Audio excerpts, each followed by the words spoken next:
নমস্কার বন্ধুরা, স্বাগতম আপনাদের আমাদের চ্যানেলে। আজকে আমরা আইপিএল 2026-এর Chennai super king versus Delhi capital সম্পর্কে জানব। চেন্নাই সুপার কিংসের যোগ দেওয়ার পর প্রথম 3 ম্যাচ ভালো ব্যাটিং করতে না পারলেও চতুর্থ ম্যাচে উজ্জ্বল হয়ে উঠল ভারতীয় তারকা সঞ্জু স্যামসন। শনিবার আইপিএলের ম্যাচে দিল্লি ক্যাপিটালের বিরুদ্ধে ওপেন করতে নেমে 56 বলে 115 রান করে অপরাজিত থাকেন। আইপিএলে চতুর্থ শতরান করলেন সঞ্জু। সিএসকের হয়ে তার প্রথম শতরান ইনিংসে ছিল 15টি বাউন্ডারি ও 4টি ওভার বাউন্ডারি। এদিকে শতরান করার পর চলচ্চিত্র কিংবদন্তি রাজনীতিক অনুকরণের স্যালুট করলেন সঞ্জু। তার এই অসাধারণ ইনিংসের দুবাদে টসে হেরে প্রথমে ব্যাটিং করতে নেমে 2 উইকেট হারিয়ে 212 রান করল সিএসকে।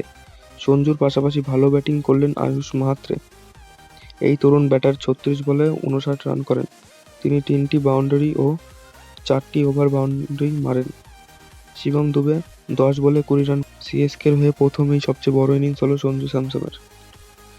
চলতি আইপিএলে সিএসকের হয়ে প্রথম 3 ম্যাচে যথাক্রমে 6, 7 ও 9 রান করেন সঞ্জু। তবে শনিবার তিনি চেপকে মাতিয়ে দিলেন। এবারের টি-20 বিশ্বকাপে অসাধারণ পারফরম্যান্স দেখান সঞ্জু।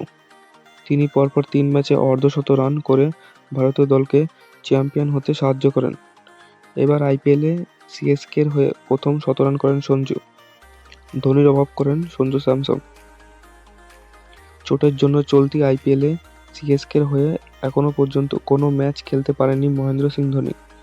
প্রথম 3 ম্যাচ তার অভাব অনুভব করছে দল। তবে শনিবার কোনো সমস্যা হলো না। দলকে ভরসা দিলেন সঞ্জু। ফলে ধোনি যতদিন না চোট সারিয়ে দলে ফিরছেন ততদিন সমস্যা হবে না বলেই আশা করেন সিএসকে শিবিরে। ধোনি দলে ফিরলে হয়তো সঞ্জু শুধু ব্যাটার হিসেবেই খেলতে পারেন। তবে এটাই বলা যায় যে প্রথম 3টি ম্যাচে ফ্লপ হওয়ার পরেও পরবর্তী ম্যাচে 100 করে দিয়েছেন। এটাই বড় প্লেয়ারের চিহ্ন। ভিডিওটি ভালো লাগলে লাইক, কমেন্ট আর বন্ধুদের সাথে শেয়ার করতে ভুলবেন না। আর আপনার মতামত কমেন্টে অবশ্যই জানাবেন। আর আইপিএলে এমন ক্রিকেটের বিভিন্ন নিউজ বাংলা ভাষাতে জানতে চ্যানেলটিকে অবশ্যই সাবস্ক্রাইব করবেন। ধন্যবাদ।